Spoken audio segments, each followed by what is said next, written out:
I operate out of. But we will not be operating 2 locations. It will just be a transition to Zionsville. Right, so you'll be ultimately closing that facility? That's correct. The other question I have is this, how seasonal is your business? We are not seasonal. We are very lucky. We are year-round, which is, again, not very common in our industry because of our expertise, because of our clientele, because we have been in the community for almost 30 years. We have people that will come to us and understand that tree work can and should be done year-round.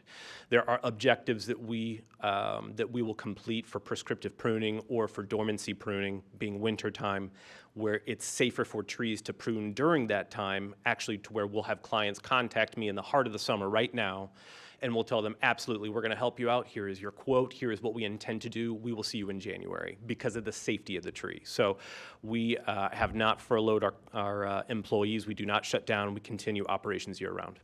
So this is a more technical question. Perhaps you're a tree expert. You do mention in your operation plan 6 a.m. to 7 p.m. are your business hours. And I also read that part of your what you will be doing on this property involves green waste and chipping trees and so on that to be distributed or made into mulch or whatever. There will be a chipper on this property, I assume, that will be functioning at some point? And yeah, so actually multiple chippers to what we already presently have. Again, we're just going to be moving our equipment. As far as the hours of operations, we list 6 a.m. because there are rare occasions like we experienced about a week and a half ago where it is so hot during the day that we want to start operations a little bit sooner. Typically, our employees will get there between about 7:30 and 8 a.m., and we do not leave shop currently until about 8:30 or 8:45 a.m. With those exceptions being emergencies or heat. Well, my question really revolves around what time you would start firing up those chippers, and because they are quite noisy. Sure. And for the actual recycling? There are a lot of, I mean, there aren't a lot of residential properties around you. You're in a very rural setting, but those can be quite loud. Yes, and I'm so sorry, I didn't mean to interrupt. This would not be an everyday process. That would be maybe once a month for use for when we're planting trees. This would not be for point of sale at this point. So again, there's nobody coming and going from the shop to purchase that from me or anybody at Zanderbilt. So this would be compiling the waste that we have from the jobs we conduct and then recycling that about once a month. That would not be done early in the morning, and I'm sure that we would be happy to set some type of parameter there. But this would happen very likely during the day with as much limited noise pollution to any of our neighbors as much as possible. And we've done that currently. We have residential homes within about 15 feet of our current shop right now. So you would have no problems with setting standards on what time of day that might happen? I don't see why not. Okay. Other questions for the petitioner? Yes. While we're on to the compost or the stockpiling of tree waste, I assume, when you say chippers, I think you're thinking of the chippers that pull behind the trucks, but I'm thinking the big tub grinders. So Right. I'm assuming when you're chipping on, explain to me how are you guys going to be small chip units or the small chippers bringing product back in and then composting it, stockpiling it there? Are you going to be trimming trees, bringing the product back there and then grinding it on site? Yeah, let me turn that over to Mike if I could. Okay, thank you. Yeah, my name is Mike Webster, 1717 Beacon Point Boulevard in Brownsburg. The recycling portion, yes, we're going to bring in material from job sites that we do and stage those. And then more realistically, probably just a few times a year, like you're mentioning that big tub grinder, that's like a one-day process that, you know, they come in, they grind it, and then they reload it in probably semis or some kind of a large truck and move it off-site for them to repurpose, sell, and dye, and move that material that way through that type of recycling.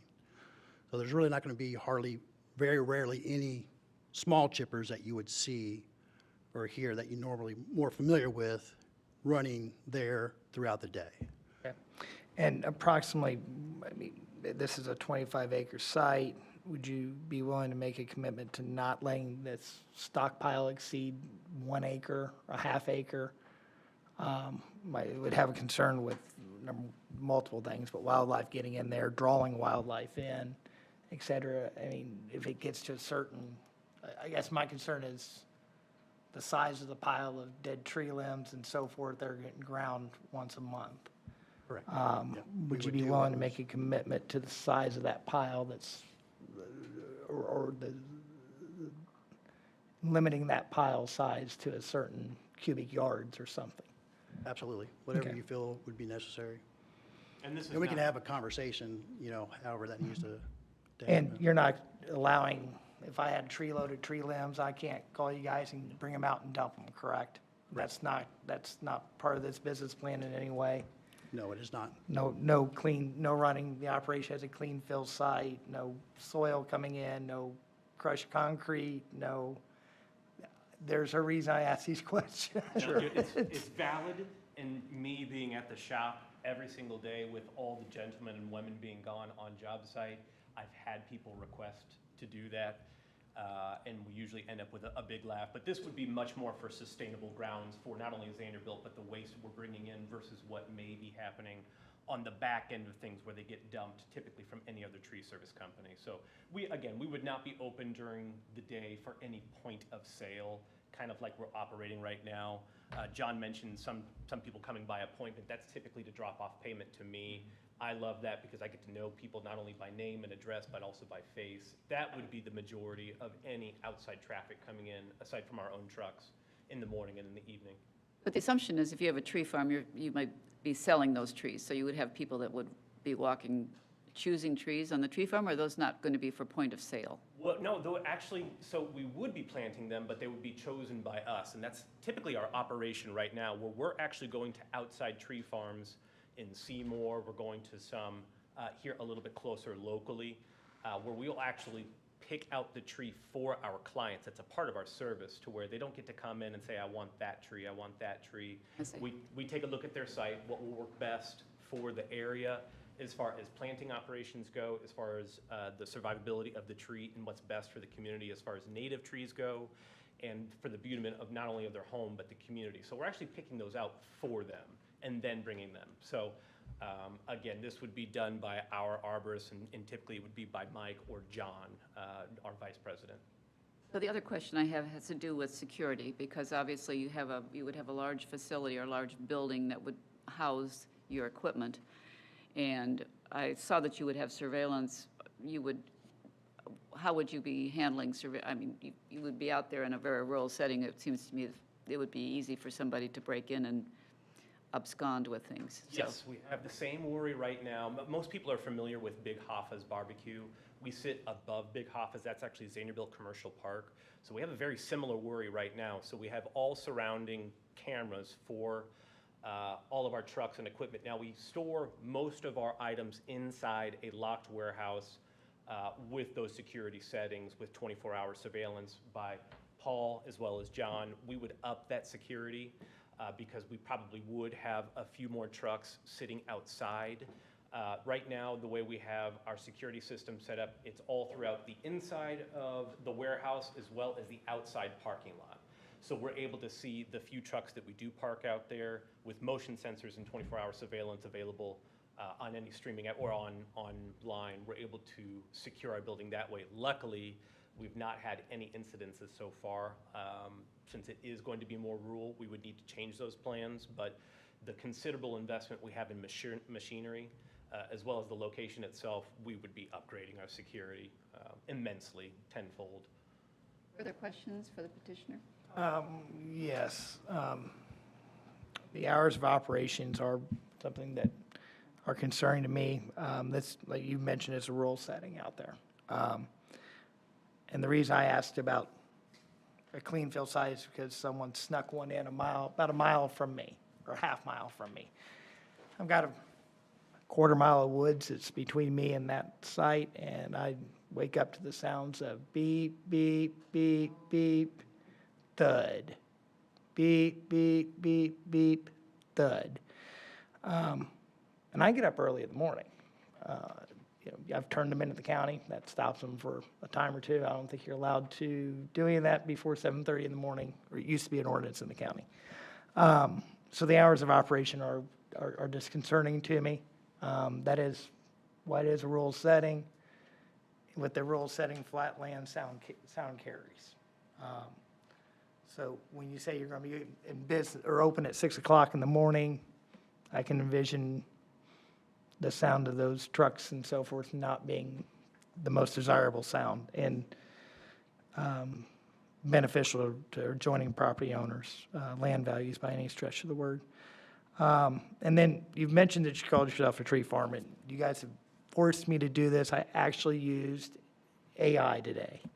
I asked what a tree farm is, or the difference between a tree farm and a tree nursery. A tree farm, in my eyes, is we're going to raise a tree to make lumber. This sounds more like a tree nursery. So is that more representative of what the business Yeah, it is than a tree farm? Sure, and it Okay. would be for planting operations. We plant twice per year, once in the early spring. So as we're slipping out of the dormancy period, out of winter into spring, so that's usually between March and early May, just depending on weather patterns. And then we plant once more in late fall. This is usually in November, so this is a twice-a-year occurrence. We're not landscapers, and nothing against that type of business model, but we are very picky about when we will plant for the betterment of the tree and survivability. And then my other argument would be towards the hours of operations. As you mentioned, you have about did you say about a quarter mile between you? We have about 15 feet between us and a pool and a residential neighborhood with no complaint.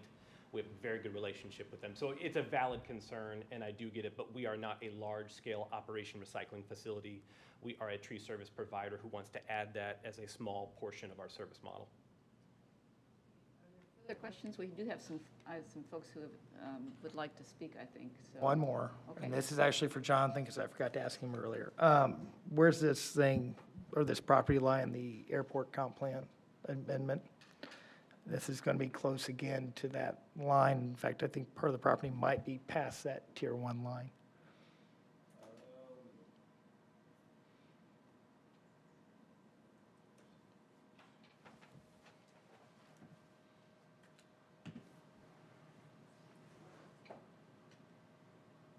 So you can see again, it's split in half. But the place where most of the development, if not all the development, is located is going to be in Tier 4, which is the red, the front part of the parcel.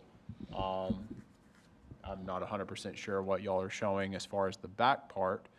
If we go back and look, but you'll see back here, the back part remains mostly undeveloped. I don't know if they have any future plans for that, but this right here, the back part is where Tier 1 is at. All the development they're showing is in Tier 4, which is okay. The other thing, just to point out, so there's no surprises, especially for our Plan Commission members, right? This discussion is only surrounding the use, and what you're looking at is a conceptual layout. Not saying the owner or the petitioner would do this, but we're not talking about approving a site plan.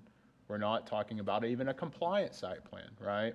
For example, parking. Parking may or may not be compliant. The size of the building, fire rating, there's a whole host of things that this, from a development side, once we start going vertical, you're going to have to go through TAC, you're going to have to go through Plan Commission. So this conceptual layout, it's a good layout, a good idea, but it may be tweaked a little bit.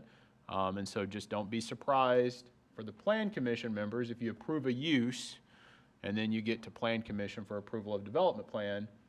And, there could be some tweaks depending on what fire tells you during TAC or what engineering tells you related to drainage. So just it's a conceptual layout. It's a good thing to have visually, but this discussion is only for the use. Right. Understand that at Plan Commission level, you may see something that's a little different. Okay? Any other questions from us for the petitioner? I have a few questions. Sure. On your operations plan, you mentioned that there would be a designated area for green waste. Is that reflected on the conceptual plan? I didn't see that.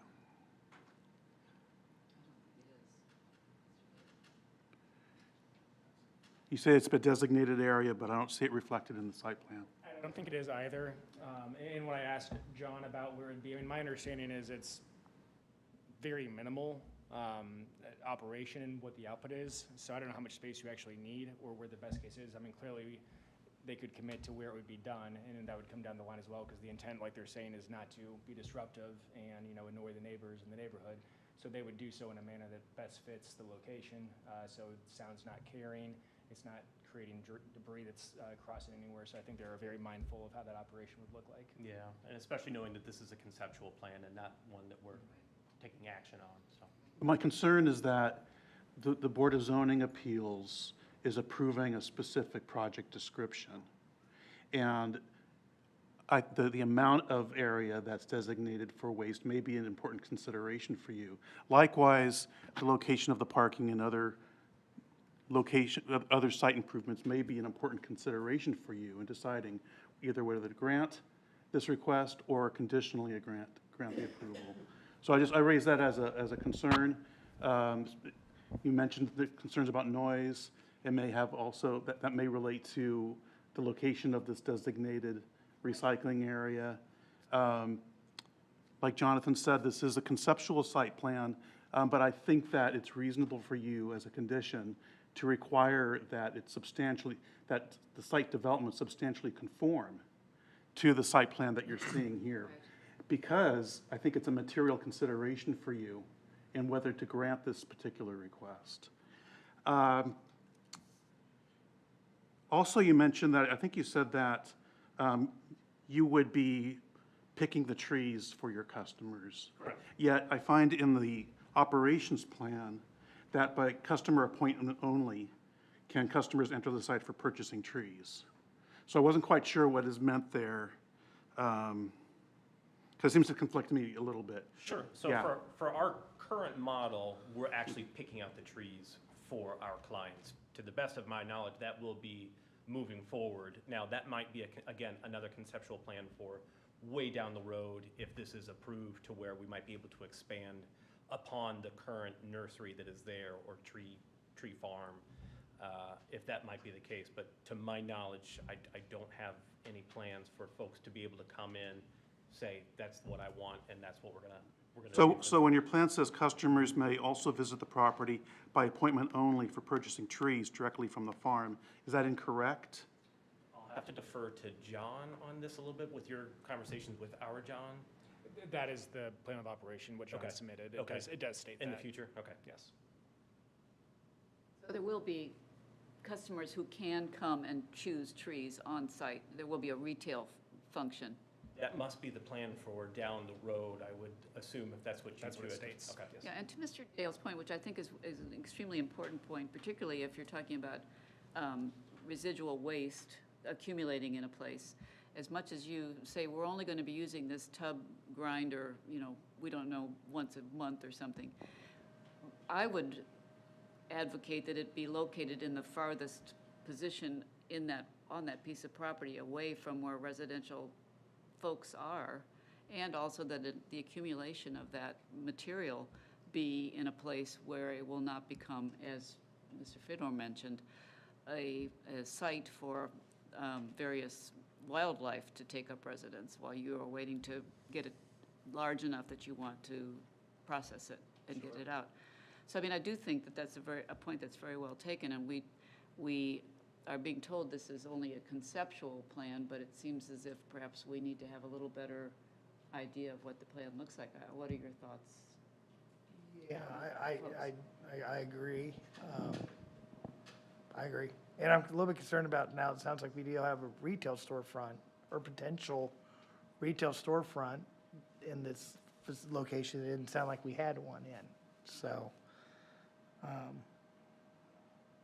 I think my point is just I'm make sure asking I guess I'm getting more and more questions all the time. setting up the parameters is really, I think, very important. Especially if they decide to hopefully become very successful, they wish to expand, which would then be the trigger for them coming back to the Board of Zoning Appeals.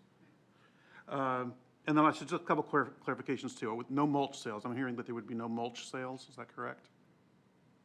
Mulch, For use, for our own use, correct?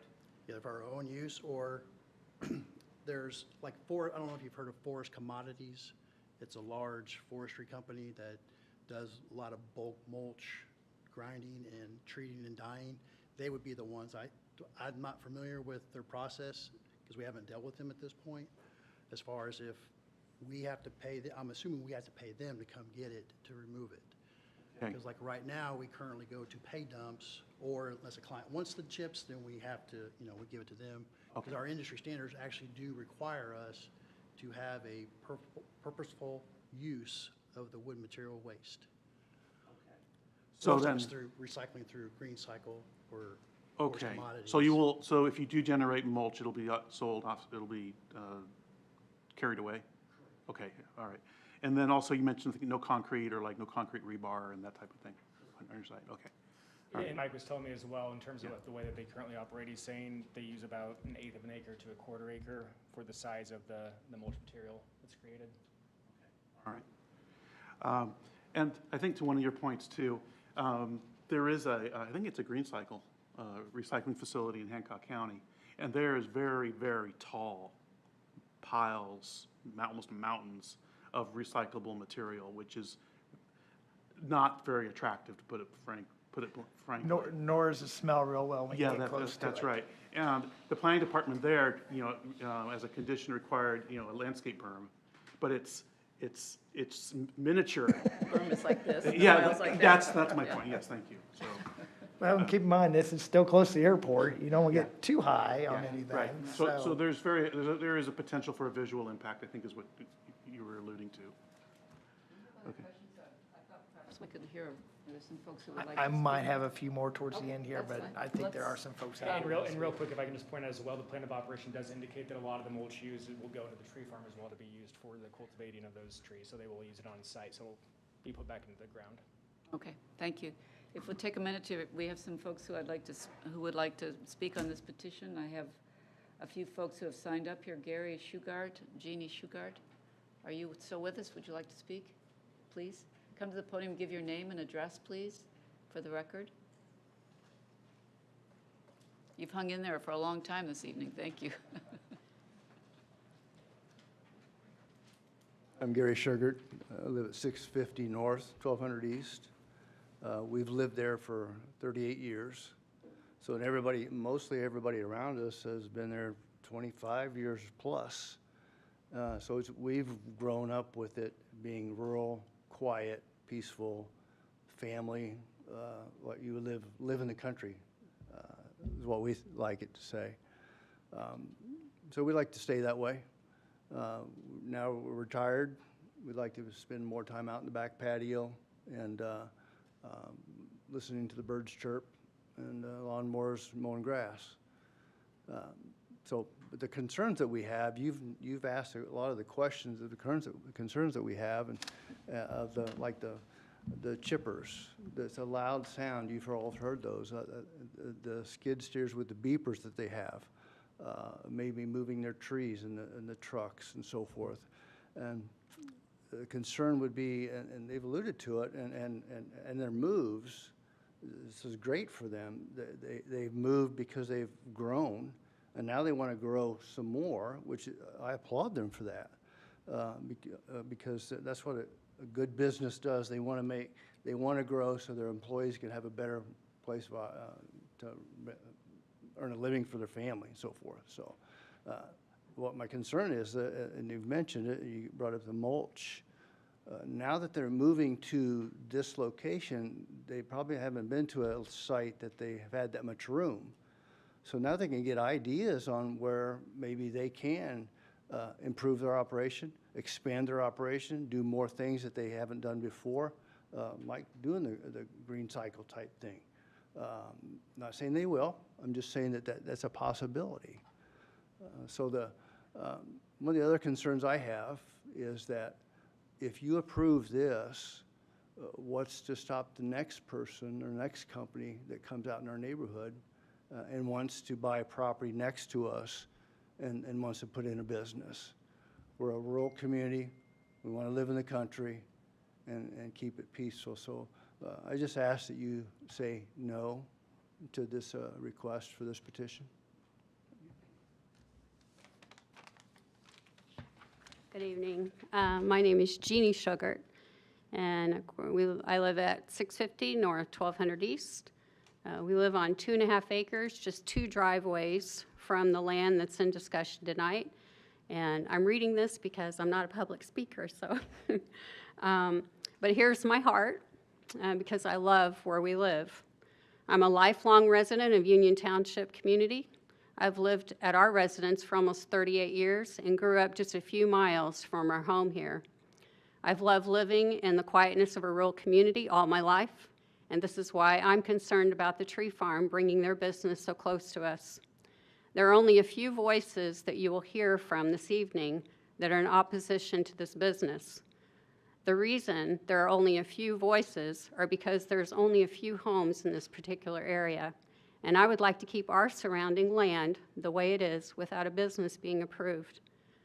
The letter we received states that the business times of operation would be 6 days a week, Monday through Saturday, 6 a.m. to 7 p.m.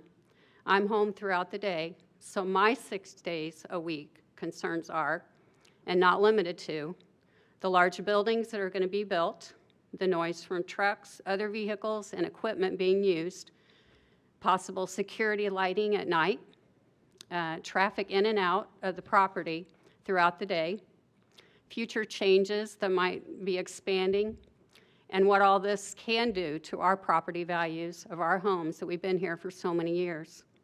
In closing, my husband Gary and I have had the privilege of raising our 3 children and our grandchildren coming to play, and I would invite all of you to come visit where we live.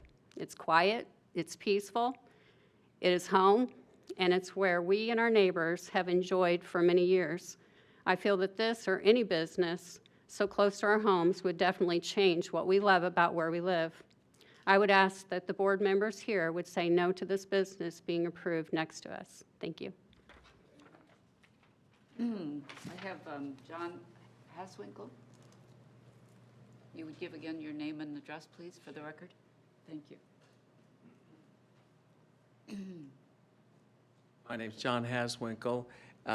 Address is 11615 East, 100 North. My wife, Chris, and I own ground that would border on the west side and a good portion of the north side of this property that's up for sale. The lady that just spoke, echo her thoughts very much.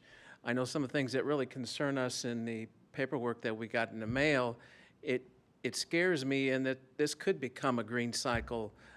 Talked about retail in there, talk about storing mulch. They've got a hayfield right now that could easily be turned into approximately 10 acres of mulch storage. That would not be, in my opinion, what you say is in keeping with the planning of this area. That is far from the rural agriculture that's going on there now. That's a green cycle. That's not what Zionsville wants in that area. I know I don't want that there. Talking about the business hours, and then we hear, well, that's just when the trucks would come and go. I don't know. It kind of scares me. If it's approved from 6 to 7 o'clock, they could run these tub grinders and everything. It just scares me, and I wonder, most of this chipping, it seems, is going to be done on site where they do the tree work.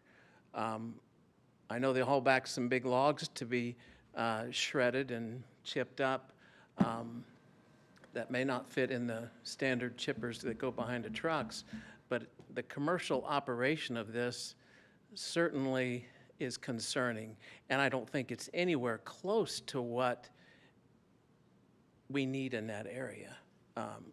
It scares me. It really does. Thank you, Mr. Thank Haswinkle. you. Thank you. I have Julie and John Chandler.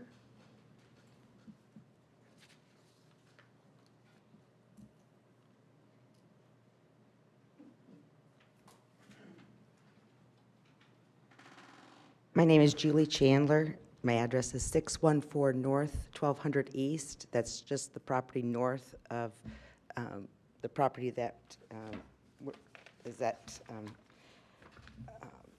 talk about. So anyways, mine are bullet points, and my bullet points are just a lot of things that we have discussed, and they've come up through you guys too. So I'm just going to blurt out a lot of them. I think it's going to cause traffic. These trucks coming in and out, We don't know what time. They say in the morning and of an evening, but they could be coming back early in the day and what have you. So you've got traffic. You've got, we've got drainage issues. We already have drainage issues out there. And where the proposed building for the equipment is actually on the Shoemaker drain tile. Would be on the Shoemaker drain tile. So that would be a big problem because we already do have drainage problems. The property values, what is that going to do to our property values? Having a commercial company right next to us.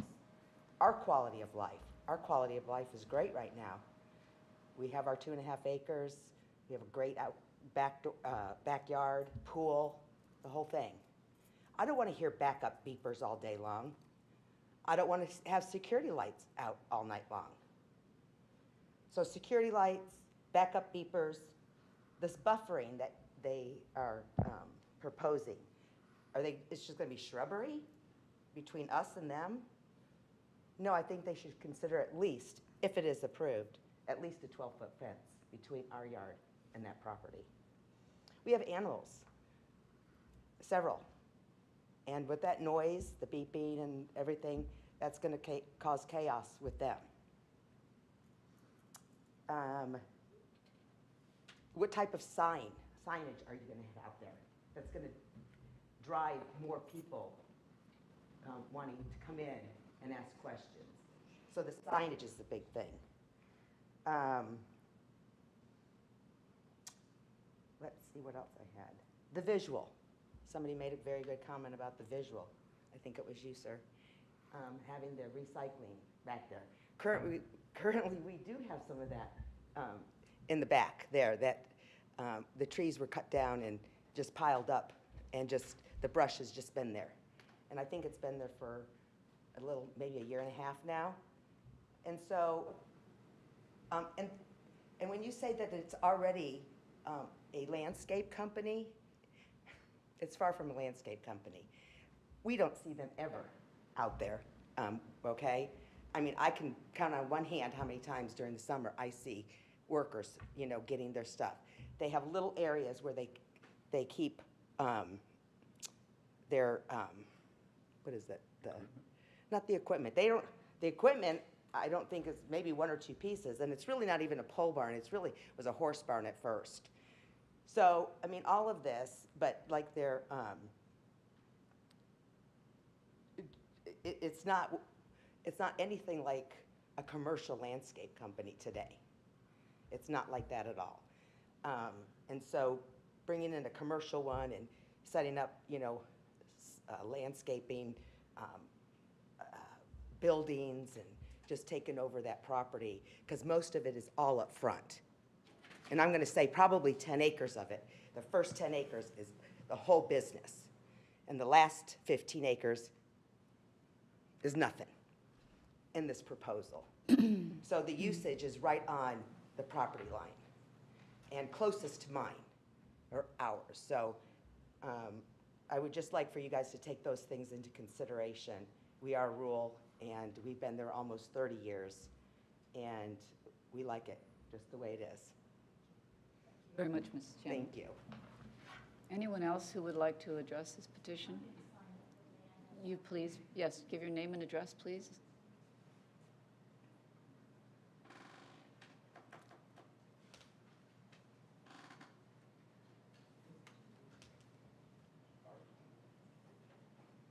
My name is Sherlyn K. Schweigel.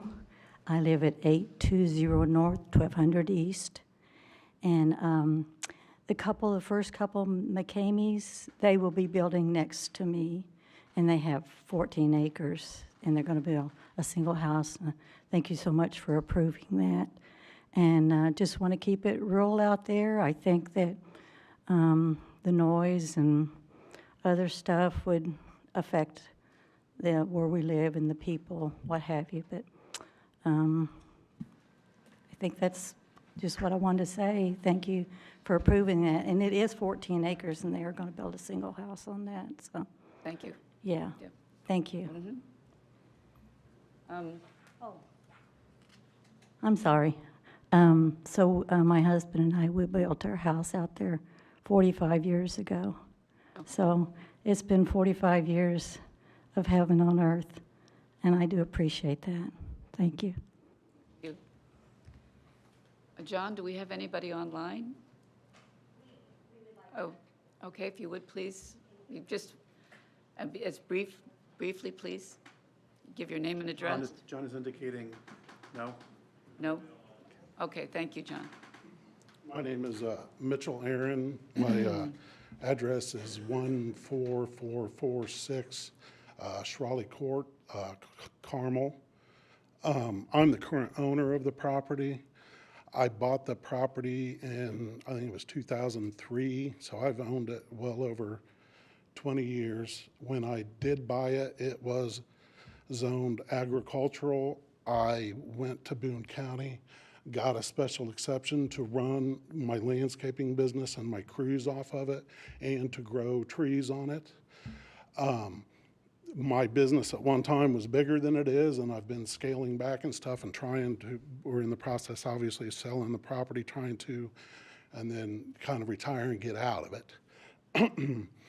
We've done exactly pretty much what they're saying they want to do on it.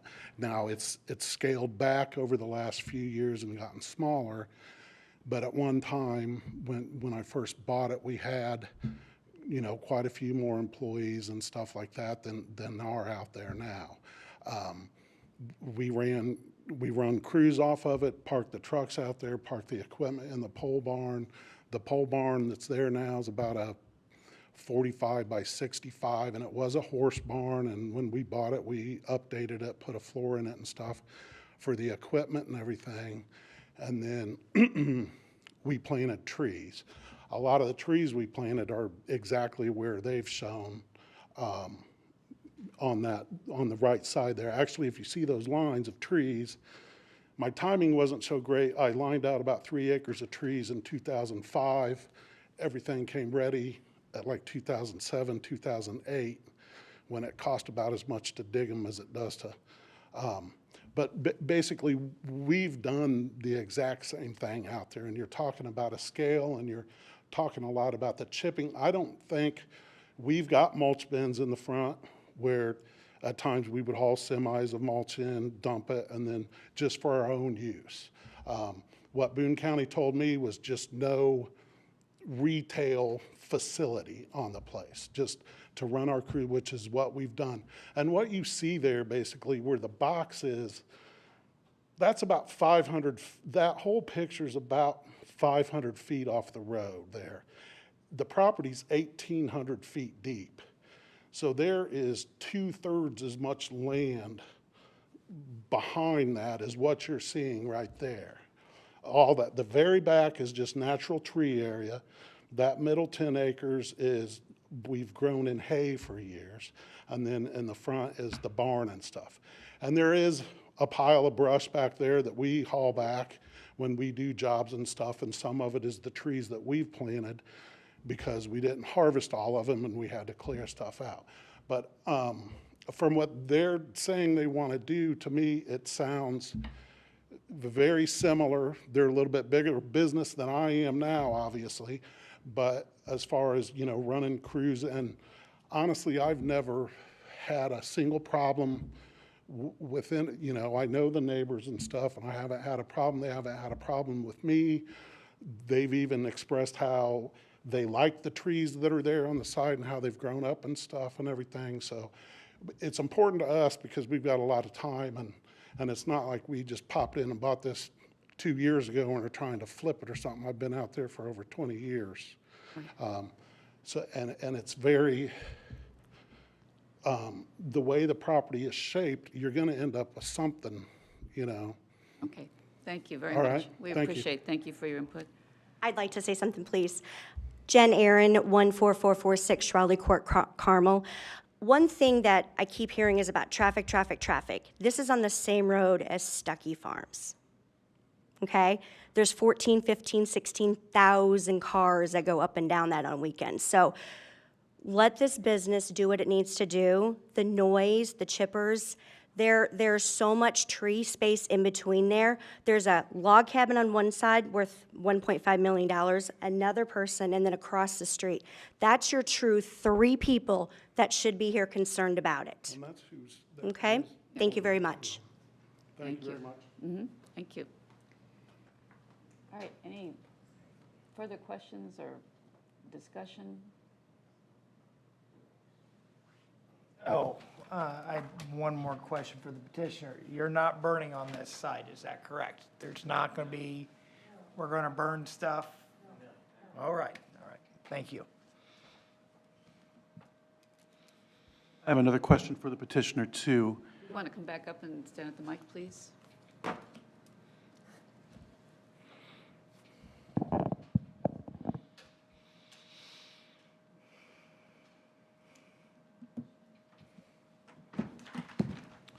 What is the maximum number of employees you anticipate being on site at any one time? Being on site. Yeah. At the location, Yeah, this location at any one time. the most employees we've had is right now at 22. Okay. Typically, we hover between about 17 and 20. Usually, we have 1 or 2 college kids that will come and help us out as seasonal help. During the day, it's myself, in our operations right Yeah. now, it's Okay. me and Paul, who's Okay. the owner. But there are 40 parking places, is that correct? Within the plan for anticipated trucks that we would want to park out there. So, but actually there during the day is myself and Paul, the owner. So you maybe in the morning when you're starting up, you might have 22, up to 22 employees? Yeah, they would Okay. come in because they'll use our trucks and machinery to go to the job site. Okay, okay. Some will take their personals and meet if they're not needed as a driver, Yeah. but the majority will park and then leave. Okay. All right. Thank you. Yeah. And if approved, what's the time frame on this project? Is this something that's going to happen in the next 6 months, 12 months? I know it's got to go through TAC and planning, We're but gonna go through once multiple- all approvals are done, is this something that's going to happen instantly? Or is this something that's 2 or 3 years down the road? Inside Shop Talk, we've been hoping for 2 years. Okay. That's my understanding as well. And we understand that might stretch because of hurdles along the way, infrastructure, building, things like that.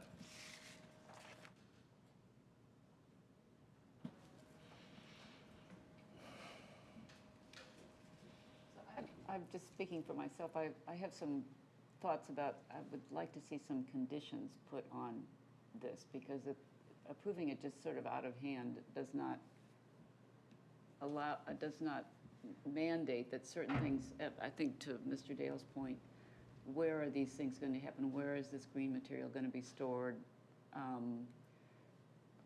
Where are these chippers going to live and run? And I mean, I think there are a lot of, right now it's a big open piece of property with a sort of a proposal for what they think they're going to build on it. And we're asked to grant them permission to do that activity without having a lot of what I think should be some parameters. And I understand that that's further along in the development, but we're being asked to give them permission to do something on this property that will impact the neighbors to a great extent. Is that, I don't know, I'd be interested to hear your thoughts.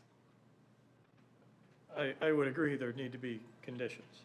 This, certainly, there is agreement that from current state, this would be a greater intensity of activity, and not by a little, by a lot. Now, I'm not disputing what the current properties owner's business once was, but from where it is now, it would be seem to be a very intense, comparatively intense use of the property.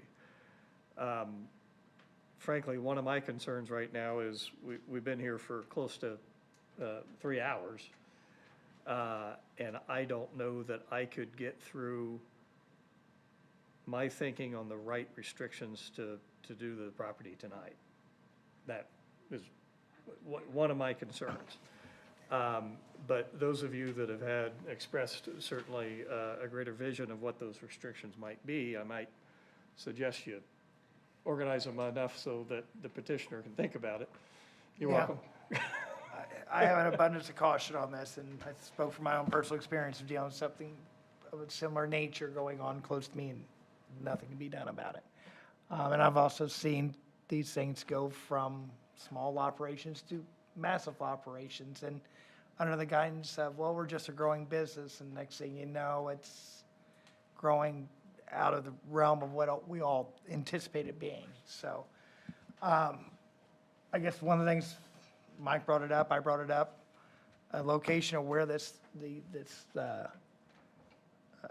tree waste is going to be stockpiled.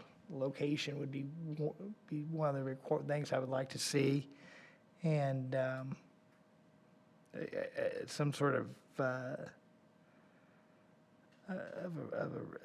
schedule of operations on the grinding on site.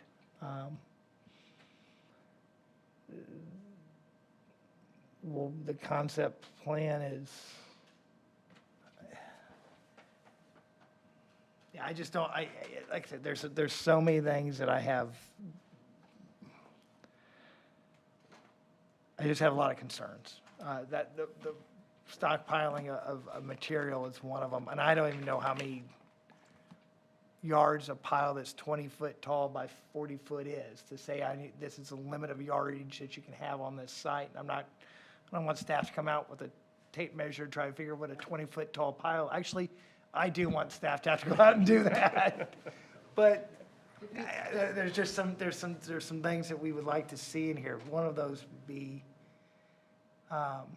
where that mulch pile is going to be, or where that operation is going to be going on this site. Have a comment to make. I was just going to say, one option the BZA has is when you feel like you're not sure you have enough information, is you could continue the case and request that the petitioner, having listened to your concerns about, your concerns and also the public concern, more clearly identify and address these concerns. Being a committee of one and trying to engineer it during a meeting is very, very difficult. But it also deprives the board of staff input. You've heard Mike talk tonight a little bit about, we really need to look at these operations. I completely agree. This is your chance, because this is where you have a say and you get to address issues about use. The DPR is non-discretionary approval for you planning commission members. You know this. And if they comply with your ordinance, you can't say anything. You have to say yes.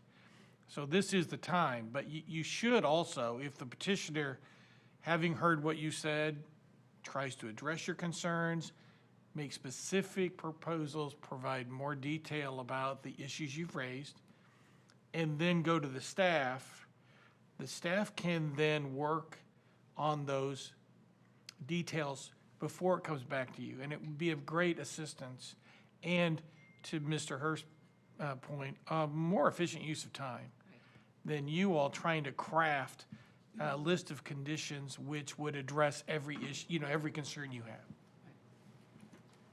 Yes, Mr. Taylor, that's exactly what I meant.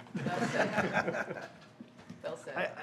I think it's exciting. It's a great, I'm all for bringing some businesses out in this area. I would disagree with folks saying that there aren't businesses in the area. Some are up Stookies Road, Northside Trailers right down the road from them. Well, sorry, Josh. Both of them being good neighbors in the community. So I'm welcoming to a business coming in this area. I think we need to ensure that if this happens, this is a good neighbor and is perceived Exactly. as a good neighbor. Exactly. And to Mr. Taylor's point, I think that there's a lot of benefit in saying, let's continue this, ask the petitioner and staff to take away our concerns and the concerns of the public that have been expressed here. Work on perhaps putting some more meat on the bones that we're seeing to help us understand how we can be sure that if it's granted in a way that the people around it can live with it and not have it be a major problem for them. If I could. Please. I will add, it still has an ag zoning. You can put pretty intense ag uses on this property. So when we talk about buildings and lighting and some of that stuff, by right under ag, a lot of that can be done. And I have lived, I'm pretty confident some others up here have lived around and near some pretty intense ag uses that I might prefer what's being described here. But I think that the petitioner and the staff has heard from this board some very valid concerns that we would need better answers for, and perhaps restrictions added before we could move this forward. A bit more information perhaps, so. And I might, could I just say, just for clarity, I don't want to be misunderstood, so, but if you were to continue and ask and really challenge the petitioner to provide more detail and to address these concerns and show how these details lower impacts, for example, you know, all three of your factors that you have address impacts, not injurious, does not affect property values, and consistent with character, and you heard a lot about that. You've heard both sides of that tonight. No, this is very much like what's out there. No, it's not. You've heard that. So those issues can be addressed with more detail. Then you can decide whether you want to approve it with conditions or deny it. Your options are all still open. I wouldn't want anybody to think that there's any outcome here. It's just that you can't, if you feel like you can't make any decision without more details, get more details. But then your three options, approve, deny, or approve with conditions, are all still open to you. You just now are much better informed. Right. And you have the expertise of your staff to assist you in that process instead of kind of doing it on the fly. Right, I think that's well said. So, do we have a motion, are we in agreement that the continuance is? I think that's our best move, myself. Can I interrupt? Smith? Yes? So right now, the only thing I've got specific is the mulch stockpile location. Oh, no, we're talking about the chipper. The chipper. The hours of business, One 6 thing, a.m. to one 6 thing a.m. that to 7 wasn't, was mentioned, but I don't know if it's a concern, is adjoining residential homes, right? And if you look at I just want to bring this up now so there's no surprises. If you look at the zoning, even though there's homes on these lots, those homes are zoned ag. And the buffer between an ag zone property and an ag zone property is 40 feet of grass. So I want to make it clear, you know, I don't want to surprise the petitioner at the development stage. He can comply with our buffer standards by providing 40 feet of grass. If there's concerns about that and y'all want additional buffering, maybe give the petitioner an opportunity to look at our buffer standards and pick one that's not 40 feet worth of grass and propose that and be willing to adhere to that standard, you know. I would recommend this level of conversation and detail. We have that with staff Yeah. outside this meeting. I just want to make sure if Okay. y'all are concerned with that, we bring it up. That'll be one of the things we address. Okay. All right, Offering is a concern of mine as well, something Okay. that I would like to be looked at. and certainly of the public that has commented here this evening. So do we have a motion? You do. I move that docket 2025-21 SE, special exception to permit the use of a landscaping contractor in the rural general agricultural AG zoning district at 526 North, 1200 East be continued to the August 6, 2025 BZA meeting. Second? I'll second. Thank you, Mr. Martin. Further discussion? Mr. Dale, do you want to take the roll call vote, please? Josh Fedor? Aye. Josh Martin? Aye. Jim Hurst? Aye. And Kathy Postlethwaite? Aye. Thank you. Thank you very much. We'll see you next month. Thank you. Thank you. We do have one other matter on our agenda, and that is the findings of fact from the meeting in June. Mr. Smith, to be signed. So under the new procedure we all call the Carmel procedure, is if you have a denial and it's not consistent with the findings of fact that were submitted by the petitioner, what you have to do at your next meeting is make a motion to approve these alternate findings. And so in addition to signing them, we need a motion to approve the findings, and then a second, and then a vote, and then we'll have you sign them. So we need a motion. Kind of like the double rejection word, whatever that was. So we need to have a motion to Approve the findings. It was denied at the last meeting. Okay, For whatever so- reason, the denial was not signed off on. Do we have to get a petition number in this file, in this? It's on the agenda. You could just say, I move we approve the submitted findings. I move that we approve the submitted findings for petition 2025-15-DSV. Do we have a second? Second it. Thank you, Mr. Hurst. Any discussion? All in I- favor? Do we need a roll call? I think that's, what do We're good? you think? I would go ahead and do a roll call. Okay, Well, I wasn't here. Oh, Do you abstain from it? You may, you don't have to. It's considered to be, you're supposed to look at the findings and see if you think that reflects the decision. If you want to abstain, they have 3 votes that can sustain it, and that's fine. But I don't think there's any particular rule about that. I'm sorry, who had the motion? I had the motion. Mr. Fedor, Mr. Hurst had the second. yes. And Mr. Hurst has second, okay. Roll call. Josh Fedor, Aye. Jim Hurst, Aye. Josh Martin, Aye. Kathy Possibly. Aye. Thank you very much. Unless we're gonna- Been a A good meeting, I Dan, guess.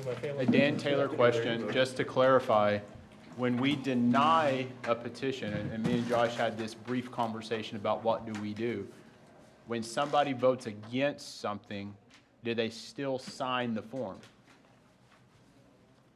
I think this case changed everything, okay? And then what If the- happens if we have all 4 people Let me deny the explain. request? Let me explain. Okay. So if you have if they have in front of them a set of findings of fact that say this is approved and that's what they do, then you're right, whoever approves can sign it.